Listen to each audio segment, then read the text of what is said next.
Lisa here. Let's talk about distractions. When you are focused, really focused and in the zone and working on something important, and something distracts you, and let's admit, usually it's this, it can take you almost 20 minutes to get back in the zone. Wasted time, so much wasted time. So, what can you do? Well, you can turn your phone on airplane mode.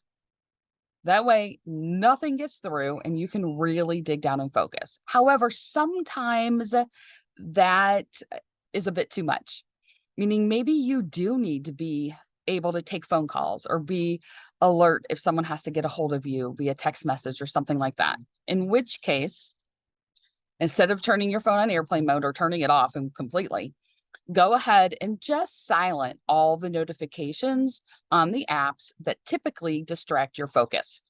So choose one or the other, silence the notifications, or go ahead and turn it on airplane mode or turn it off completely so that you can dig in and focus.